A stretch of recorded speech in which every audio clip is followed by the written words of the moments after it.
السلام عليكم. كنتمنى هاد الفيديو يلقاكم بأتم الصحه وانتم كتشاهدوه اليوم. ان شاء الله في هذا الفيديو غنتقاسم معكم الكيكه ديال الحامض، ثلاثه ديال الطبقات اللي كتجي منعشه. هاد الكيكه العشاق ديال الحامض. وهنا على بركه الله غادي نبداو في الطريقه ديال التحضير ديال الطبقه الاولى ديال الكيك. تناخذوا واحد البول كنديروا فيه واحد القبيصه ديال الملح اللي تاع ديال الذوق، وغنضيفوا عليه واحد 4 كاس ديال السكر حبيبات العبارات بالكاس ديال العنبه. وهنا عندي واحد الكيس ديال الفاني، وانا عندي واحد جوج بيضات. يستحسن ان البيض يكون على حراره المطبخ، وكنخدموا مزيان البيض ديالنا مع السكر حتى تيذوبوا لنا دوك الحبيبات ديال السكر وتتغير اللون ديال الخليط ديالنا تيولي بيض. كيكون على هذا الشكل هذا. ضروري البنات خدموا في هذه المرحله مزيان البيض ديالكم مع السكر. وغادي نجيو هنا نضيفوا عليهم واحد 4 كاس ديال الزيت نباتيه. ديما الزيت البنات كنضيفوها تدريجيا، وحنا كنبقى نخدموا في الخليط ديالنا باش ما كيجيكمش الكيكه ديالكم ما كتجيكمش من الداخل مزيته. وكنسمو الكيك ديالنا بالقشور ديال الحامض. انا غادي ناخذ واحد 4 معالق ديال القشور ديال الحامض، انا عندي محتفظه بهم في الفريغو. وانا غادي نجيو نضيفوا واحد كاس ديال الحليب. يمكن لكم تستعملوا الحليب ولا ياغورت على حسب المتوفر، واني ديما الحليب البنات ولا ياغورت كيكونوا على حراره المطبخ. وكنجيو هنا باضافه النواشف. عندنا هنا كاس الاول ديال الدقيق كيكون عامر، وكاس الثاني ما كنعمروش، كنديروا كاس قل ربع ديال الدقيق. كاس الاول كيكون عامر وكاس الثاني ما كيكونش عامر، كيكون مع قل ربع. وكنغربلوا الدقيق ديالنا. وهنا غادي نجيو نضيفوا واحد الخماره ديال الحلوى من فئه 8 غرام. وكنغربلوها حتى هي حيت هاد الخمارات كتكون محببه من الداخل. ضروري البنات الدقيق ديالكم ولا الخماره ديالكم كتغربلوه. وكنضيفوا هنا واحد المعلقه صغيره ديال الخل. الدور ديال الخل كيهشن الكيك وكيساعدو كيجي طالع. وكنخدموا الخليط ديالنا حتى تنحصلوا على هذا القوام هذا. القوام ديال الكيك ديالكم ما يكونش ثقيل وما يكونش ثقيل بزاف وما يكونش خفيف. وهنا غادي نجيو نصبوا الخليط ديالنا في المول اللي غادي ندخلوه للفران. انا استعملت المول ديال الدجاج اللي دهنته بالزبده ورشيت عليه شويه ديال الدقيق. وكنصب فيه الخليط ديالي وكندخل الكيك ديالي للفران اللي كيكون مسخن من قبل. وكتكون العافيه من طبيعه الحال مهيله، غير كيبان لينا الكيك ديالنا كيتحمر من الجوانب كنشعلوا عليه من الفوق يتحمر. وكياخذ لينا تقريبا واحد 10 دقائق تيطيب لكم الكيك ديالكم. وفي الطبقه الثانيه ديال الكريمه هنا كناخذوا بودره كريم شونتيي. وهنا كنديروها كنحيدوها من الباكي ديالها وكنخليوها في الفريكو حتى تبرد باش دغيا كطلع لكم.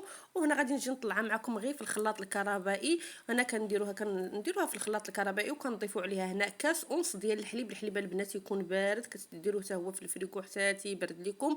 انا غادي نطلعها معكم غير في الخلاط الكهربائي. جيت نطلعها في الطراب الكهربائي ما بغاش يخدم ليا. وهنا راه كطلع لنا غير في الخلاط الكهربائي. بالنسبه للبنات اللي متوفرش عندها الطراب الكهربائي طلعها غير في الخلاط الكهربائي. وهنا كنديروها وكنبقى نطلعوها غير في الاول ما كتجهدوش في السرعه، كديروا غير بشويه بشويه حتى تطلع لكم. راه دغيا كطلع لكم غير يكون الحليب بارد.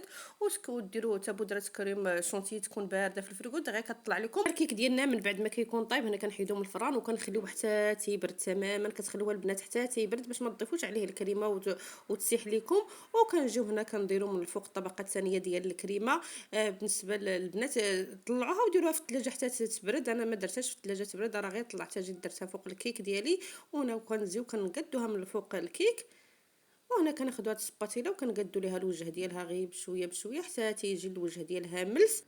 وكتدخلوها للثلاجه هنا حتى تبرد لكم. غطيوها من الفوق وتخليوها في الفريغو حتى تبرد.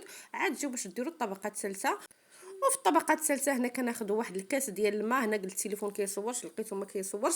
هنا كناخذوا واحد الكاس ديال الماء وكنضيفوا عليه هنا واحد 4 كاس ديال العصير ديال الحامض. وكنضيفوا عليهم واحد المعلقه صغيره ديال لاغوم ديال الحامض. لاغوم ديال الحامض كيعطينا اللون وكيعطينا حتى المذاق. وغنضيف واحد المعلقه كبيره عامره مزيان ديال بودره النشا اي مايزينا.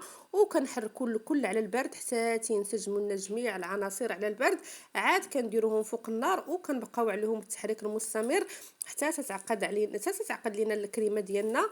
هنا غنديروهم فوق النار وكنبقاو عليهم التحريك المستمر حتى تتعقد الكريمه ديالنا. وهنا من بعد ما عقدت لينا الكريمه ديالنا تتجي على هذا القوام هذا. راه ما كتجيش ثقيله بزاف، تتجي غير على هذا القوام هذا. وكنبقاو نحركوها حتى تتبرد لينا تماما. عاد كنجيو كنديروها فوق الكيك ديالنا. ما كنديروهاش وهي سخونه، راه غتذوب لينا الطبقه الثانيه ديال الكريمه. وهنا من بعد ما بردات لينا هنا ما تغفلوش عليها البنات من التحريك. راه الا خليتوها ما كتحركوهاش راه غدير لكم ديك القشره من الفوق. ضروري بقى تحركوها حتى تثبت لكم. وكتجيو هنا كديروها كالطبقه الثالثه. وكناخذوا واحد المعلقه هنا كنكدوا لها الوجه ديالها غير بشويه بشويه. وكناخذوا نفس الكريمه النيت اللي درناها الكريمه ديال بودره كريم شونتي وكنديروها في واحد البلاستيكه. وكنديروا هاد الخطوط هادو زينه البنات ديما كيبقى على حسب الذوق وتيبقى على حسب الاختيار. وكنديروا هاد الخطوط هادو وغادي نجيو ناخذوا هنا واحد العود ديال الشواء وكنديروا هذاك التزيين ديال ملفي.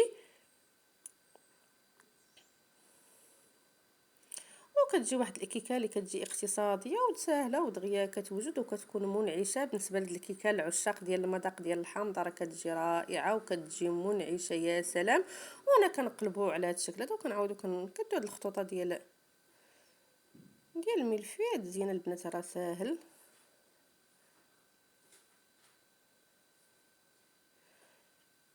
هنا من بعد ما زينت الكيكه ديالي هنا خديت واحد شويه ديال الفيرميسيل الابيض ودورتو ليها من الجوانب، وخديت هاد الطرونشات الحامض ودرتو ليها من الفوق، الطرونج ديال الحامض درتو من الفوق.